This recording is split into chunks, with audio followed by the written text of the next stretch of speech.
মৈনাকের বাবার মৃত্যুর সঙ্গে দাদু এবং গোরার বাবা জড়িত রয়েছে, যা শুনে অবাক হয়ে যায় এলা এবং গোরা। হ্যাপি রিভার 70 দেখা যাবে আজকের পর্বে। বিস্তারিত জানতে ভিডিওতে একটি লাইক দিয়ে চ্যানেলটি সাবস্ক্রাইব করে সম্পূর্ণ ভিডিওটি দেখতে থাকুন। গল্পের শুরুতেই দেখা যায় সকালে শান্ত পরিবেশে সবাই ড্রয়িং রুমে বসে গল্প করছিল। বাড়ির পরিবেশ ছিল বেশ আনন্দময়। হঠাৎ এলা স্টোর রুম থেকে কয়েকটি পুরনো অ্যালবাম নিয়ে আসে। এলা হাসতে হাসতে বলে, দাদু দেখো তো কত পুরনো ছবি পেয়েছি, আজ সবাই মিলে দেখি। সবাই উৎসাহ নিয়ে অ্যালবাম দেখতে শুরু করে। একের পর এক পুরনো ছবি দেখে অনেক পুরনো স্মৃতি ফিরে আসে। কেউ স্কুল জীবনের কথা মনে করে হাসছে, কেউ আবার পুরনো বন্ধুদের কথা মনে করে আবেগপ্রবণ হয়ে পড়ছে। হঠাৎ একটি ছবিতে সবার নজর আটকে যায়। ছবিটিতে দেখা যাচ্ছে গোরার বাবা, মৈনাকের মা এবং আরও কয়েকজন একসঙ্গে দাঁড়িয়ে আছে। এলা ছবিটা হাতে নিয়ে অবাক হয়ে বলে, 1 মিনিট, এটা তো মৈনাক স্যারের মা কৌশিকী আন্টি, আর ওনার পাশে বাবার ছবি কেন? যা দেখে একটু চমকে উঠে। এলা আবার জিজ্ঞাসা করে, দাদু তোমার সঙ্গে ওদের পরিবার এত পুরনো ছবি কেন? তাহলে কি আগে থেকে দুই পরিবারের কোনো যোগাযোগ ছিল? যার সঙ্গে ঘরে একটা নীরবতা নেমে আসে। দাদু কিছুক্ষণ ছবিটার দিকে তাকিয়ে থাকে, তারপর গভীর নিঃশ্বাস ফেলে বলেন, হ্যাঁ মা, যোগাযোগ ছিল। শুধু যোগাযোগ নয়, অনেক গভীর সম্পর্কই ছিল। সবাই তখন একে অপরের দিকে তাকিয়ে থাকে। দাদু বলতে শুরু করে, তোমাদের বাবারা একসঙ্গে পড়াশোনা করত, একই কলেজে একই ক্লাসে, শুধু বন্ধু নয়, একে অপরের পরিবারের সদস্য মতোই ছিল। এলার চোখ তখন বড় হয়ে যায়। তাহলে এতদিন কেউ এসব কথা বলেনি কেন? দাদু তখন হেসে বলে, সব গল্প সবার সামনে বলা যায় না মা, কিছু স্মৃতি সময়ের কাছে লুকিয়ে থাকে। ঠিক তখনই ঐশী ছবিগুলো দেখতে দেখতে আরেকটা ছবি হাতে তুলে নেয়। ছবিতে দেখা যাচ্ছে কৌশিকী আন্টি আর গোরার বাবা একসঙ্গে দাঁড়িয়ে আছে। ঐশী তখন মজা করে বলে, আমার তো মনে হয় বাবার সঙ্গে কৌশিকী আন্টির কোনো একটা সম্পর্ক ছিল। সবাই অবাক হয়ে ঐশীকে দিকে তাকিয়ে থাকে। ক্রেশ সঙ্গে সঙ্গে বলে, ঐশী তুমি কখন কোথায় কি বলতে হয় সেটা একটু শিখবে কবে? ঐশী তখন বলে, আমি আবার কি বললাম? যা দেখেছি তাই তো বললাম। ঘরে তখন হালকা হাসি রুল পড়ে যায়। কিন্তু এলা একটা বিষয় নিয়ে তখনও চিন্তিত। তার মনে যেন অনেক প্রশ্ন ঘুরপাক খাচ্ছে। সে আবার দাদুর দিকে তাকিয়ে বলে, দাদু অনেক দিন ধরে জানতে চেয়েছিলাম। তখন দাদু বলে, বলো কি কথা মা? ময়না কাকিদের সঙ্গে আমাদের সম্পর্কটা ঠিক কবে থেকে? প্রশ্নটা শুনে ঘরের পরিবেশ যেন একটু গম্ভীর হয়ে ওঠে। দাদু যেন উত্তর দিতে গিয়েও থেমে যায়। ঠিক তখনই গোরার মা দ্রুত এগিয়ে এসে বলে, আচ্ছা বাবা, আগে খাওয়া দাওয়া করে নাও, এতক্ষণ ধরে গল্পই হচ্ছে। তারপর তিনি ঐশীর দিকে তাকিয়ে বলে, ঐশী এই অ্যালবামগুলো একবার ঘরে গিয়ে রেখে আসতো।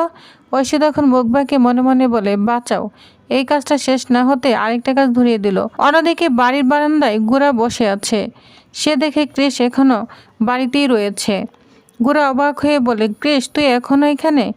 আজ তোর অফিস যাওয়ার কথা ছিল। ক্রিস তখন বলে, দাদাভাই একটা কথা বলবো। গোরা তখন বলে, বল। ক্রিস তখন বলে, আমি যেখানে আছি সেখানেই থাকতে চাই, এর বেশি কিছু আমার দরকার নেই। গোরা তখন যা শুনে অবাক হয়ে যায়, বলে মানে? ক্রিস তখন বলতে থাকে, আমি অতিরিক্ত কিচ্ছু চাই না। গোরা তখন অনেকটা অবাক হয়ে যায় আর বলে, তুই এই বাড়ির ছেলে, তোরও সমান অধিকার আছে। ক্রিস তখন বলে, অধিকার থাকলেই সব সময় নিতে হবে এমন তো নয়। গোরা তখন বলে, রিমু তো এখন অনেক ছোট, ওকে কাজ শিখতে সময় লাগবে। তুই চাইলে ব্যবসার বড় অংশ সামলাতে পারিস। ক্রিস তখন এমন একটি কথা বলে যা শুনে সবাই অবাক হয়ে যায়। বলছে, আমি মালিক হতে চাই না দাদাভাই, আমি তোমার সঙ্গে কাজ করতে চাই, তোমার অধীনে থেকে সবসময় কাজ করতে চাই। ঠিক তখনই ঐশী এসে কথা শোনাতে থাকে। সে বলে, ক্রিস তুমি কি বলছো? ক্রিস চুপ হয়ে থাকে, কিছুই বলে না। ঐশী বলতে থাকে, তোমার যা প্রাপ্য সেটা তুমি নেবে না কেন? সব সম্পত্তি ছেড়ে কেন দিতে চাচ্ছ? ক্রিস তখন বলে, সব কিছু পাওয়ার নামই সুখ নয় ঐশী, আমি এই পরিবারে ভালোবাসা পেয়েছি, এর চেয়ে বড় সম্পদ আর কি হতে পারে? তার কথায় সবাই আবেগপ্রবণ হয়ে যায়। ঠিক তখনই ক্রিসের মা সামনে এসে বলতে থাকে, ক্রিস একদম ঠিক কথা বলেছে। যা শুনে সবাই অবাক হয়ে তাকায় আর বলে, সম্পত্তি মানুষকে বড় করে না, মানুষের চরিত্রটাকে বড় করে। আজ ক্রিস প্রমাণ করেছে সে কত বড় মনের মানুষ। যা শুনে সবাই অবাক হয়ে যায়, কেউ কিচ্ছু বলতে পারে না, কারণ প্রথমবারের মতো তারা বুঝতে পারে ক্রিস শুধু পরিবারের একজন সদস্য নয়, সে পরিবারের সবচেয়ে নিঃস্বার্থ মানুষদের মধ্যে একজন। ঠিক তখনই এলা গোড়ার দিকে তাকিয়ে বলে, মিস্টার সেন, আমি জানি আপনি একদিন সব ভাইদের সমান ভাগ দিবেন, কিন্তু আজ ক্রিস যেটা করেছে সেটাই আসলে সবচেয়ে বড় সিদ্ধান্ত, কারণ সে সম্পত্তির জন্য নয়, পরিবারের জন্য এখানে থাকতে চায়। এলার কথা শুনে দাদু মাথা নেড়ে সম্মতি জানায়। কিন্তু ঐশী যেন কিছুতেই মেনে নিতে পারছে না। সে আবার ক্রেশের সামনে এসে দাঁড়ায়, বলে, তুমি বুঝতে পারছো না তুমি কি হারাচ্ছ। ক্রেশ আবার ধৈর্য হারিয়ে ফেলে, বলছে, না আমি কিচ্ছু হারাচ্ছি না, বরং যা পেয়েছি সেটা টাকার চেয়ে অনেক বড়। আর যদি তুমি আমার সিদ্ধান্তকে সম্মান করতে না পারো তাহলে তোমার জন্য দরজা খোলা রয়েছে। যা শুনে ঐশী পুরোই হতভম্ব হয়ে যায়, বলছে, মানে? ক্রেশ তখন বলে, মানে তুমি যদি আমার সঙ্গে এভাবে থাকতে না পারো তাহলে এই বাড়ি ছেড়ে চলে যেতে পারো। এমনকি প্রয়োজন হলে আমি ডিভোর্স দিতে রাজি আছি। কথাগুলো শুনে পুরো বাড়ি যেন নিস্তব্ধ হয়ে যায়। যা শুনে ঐশীর চোখে জল চলে আসে। সে কখনো ভাবেনি ক্রেশ এতটা কঠিন সিদ্ধান্ত নিতে পারে। ক্রেশ সেখান থেকে চলে গেলে ঐশী একা একা দাঁড়িয়ে থাকে। তারপর ভেঙে পড়ে মনে মনে বলতে থাকে, আমি কি করে ফেললাম? নিজের স্বার্থের কথা ভাবতে গিয়ে মানুষটাকে এত কষ্ট দিলাম। এদিকে আলিয়া ধীরে ধীরে সিঁড়ি বেয়ে নিচে নামছিল। তার মুখে ক্লান্তি আর কষ্টের ছাপ স্পষ্ট রয়েছে। গোরার মা তাকে দেখে বলে, সকাল থেকে তোকে দেখিনি, কিছু খেয়েছিস? আলিয়া তখন একটু তিক্ত হাসি দিয়ে বলে, খিদে পেলে নিজেই খেয়ে নিব।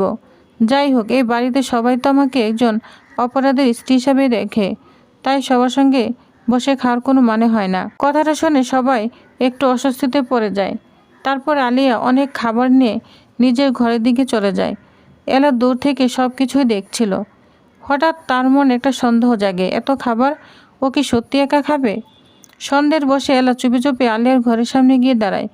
ভিতরে উকি দিয়ে দেখে আলিয়া একাই বসে আছে। কিন্তু ঠিক তখনই তার চোখে যায় খাটের নিচে, সেখানে একটা পুরুষের জুতো। এলার বুকটা তখন ধক করে ওঠে। এই জুতোটা তো আমি আগেই দেখেছি। তার মনে পড়ে যায় ময়নাকে জুতোর কথা। সে ঘরে ঢুকতে যাবে এমন সময় পিছন থেকে গোরার কণ্ঠ ভেসে আসে, বলছে, আপনি কি করছেন? এলা তখন ঘুরে দাঁড়ায়, বলে, আমি সত্যিটা খুঁজছি। ময়না কোথাও না কোথাও লুকিয়ে আছে, আর প্রমাণ আমার সামনে। গোরা তখন দীর্ঘশ্বাস ফেলে বলে, শুধু সন্দেহ দিয়ে কাউকে ধরা যায় না এলা। অন্যদিকে ঐশী আবার নিজের ভুল বুঝতে পেরে সে ক্রেশের কাছে যায়। ক্রেশ তখন একা বারান্দায় দাঁড়িয়ে আছে। ঐশী তখন ধীরে ধীরে ক্রেশের হাত ধরে বলে, আমি ভুল করেছি। আমি শুধু তোমার সঙ্গে থাকতে চাই। তুমি যেমন করে রাখবে আমি ঠিক তেমন করেই থাকবো, শুধু আমাকে ছেড়ে দিও না। ক্রেশ তখন কিছুক্ষণ চুপ করে থাকে, তারপর বলে, ঠিক আছে, কিন্তু মনে রেখো এই পরিবার ভালোবাসায় চলে, সম্পত্তিতে নয়। এই দৃশ্য দেখে গোরার মা, দাদু এবং পরিবারের অন্য সদস্যরা একদম আবেগে ভেসে যায়। দাদু তখন বলে, এই বাড়িতে কেউ টাকার জন্য একসঙ্গে থাকে না, সবাই থাকে ভালোবাসার জন্য। পরিস্থিতি আবার ধীরে ধীরে স্বাভাবিক হতে শুরু করে। তখন পরিবেশ হালকা করার জন্য ঐশী প্রশ্ন করে, আচ্ছা বলো তো, ছোটবেলায় সবচেয়ে বেশি দুষ্ট কে ছিল? ক্রেশের মার সঙ্গে সঙ্গে বলে ওঠে, রুমি। রুমি তখন প্রতিবাদ করে, এই শুধু আমি দুষ্ট ছিলাম? সবাই হেসে ওঠে। ঠিক তখন এলা মজা করে বলে, আচ্ছা দাদু, এবার কিন্তু ছোট নাতির জন্য বউ খুঁজতে হবে। ক্রেশ তখন হেসে বলে, ওর বউ তো আগেই ঠিক করা আছে। রুমি তখন লজ্জায় লাল হয়ে যায়। কিন্তু এই হাসির মাঝে অনেকটা গল্প শুরু হচ্ছে। নীরার জীবনে প্রবেশ করছে এক নতুন অতিথি। নিজেকে ডাক্তার পরিচয় দিয়ে সে দীর্ঘদিন থাকার জন্য এসেছে। নীরা বুঝতে পারছে ছেলেটার উদ্দেশ্য শুধু থাকা নয়। অন্যদিকে রুমি সিদ্ধান্ত নিয়েছে এবার আর ভুল করবে না। সে নীরাকে নিজের মনের কথা সব বলে দিবে। কিন্তু এর মধ্যেই আরও বিপদ বিস্ফোরণ অপেক্ষা করছে। গোরা আর এলা পৌঁছে যায় থানায়। তারা খুঁজতে শুরু করে 2001 সালে এক ভয়ঙ্কর দুর্ঘটনার ফাইল খুলতে সামনে আসে একটা গাড়ির নম্বরটা দেখে এলা এবং গোরা চমকে ওঠে। এই নম্বরটা খুব পরিচিত লাগছে। পুলিশ অফিসার সার্চ করে বলে, এই গাড়ির জেমস জুয়েলার্সের নামে রেজিস্টার ছিল। মুহূর্তের মধ্যে গোরার রংটা পাল্টে যায়। তার মানে এক ভয়ঙ্কর সন্দেহর জন্ম নেয়। তাহলে কি মৈনাকের বাবার মৃত্যুর সঙ্গে আমাদের পরিবার জড়িত? এলাও তখন স্তব্ধ হয়ে যায়। আর ঠিক তখনই দাদু এগিয়ে এসে কাপা গলায় বলে, না দাদু ভাই, শুধু একজন নয়, এই ঘটনার জন্য আমিও দায়ী। দাদু স্বীকারোক্তি শুনে সবাই পায়ের নিচ থেকে যেন মাটি সরে যায়। কি ভয়ঙ্কর সেই সত্য!